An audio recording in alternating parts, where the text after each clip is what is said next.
When it comes to making decisions in life, the factors to which we usually give the most weight are the factors that seem most likely to provide us with ease and comfort and security.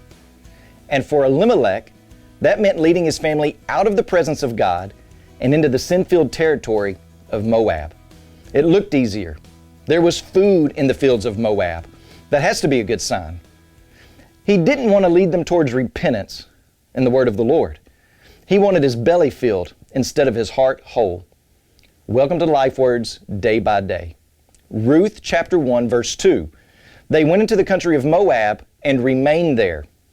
We notice that this family didn't just affect Elimelech, but it also affected his wife and 2 boys. They went with him to Moab. Elimelech led his family there. When the original audience would have read this, they may have said something like this: Moab? Why Moab? Anywhere but Moab. You see, the decision to go to Moab is not parallel to us up and moving to a different city.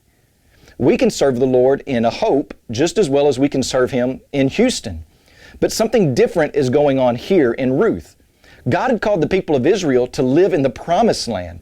That was where His presence would be manifested, in the temple that was located in the Promised Land. Elimelech had no business going anywhere else, least of all to Moab. Moab was known for several things, and none of them were good. The Moabites originated out of the incestuous relationship between Lot and one of his daughters. Later on in their history, their king Barak hired a prophet to curse Israel. The Moabite women were used as a sexual stumbling block to seduce the men of Israel to worship false gods. And most recently, Eglon, the king of Moab, had gathered up 2 other nations to war against and to oppress the Israelites. Elimelech had no business going to Moab.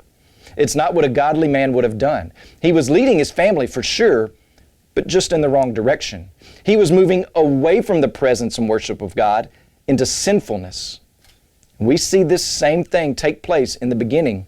In Genesis chapter 2, God gives Adam a command, a guiding directive for his life.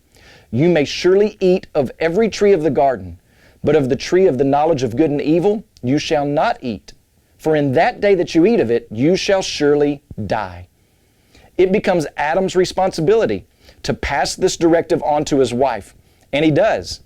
But it was also Adam's responsibility to protect his wife and family with this directive, which he does not.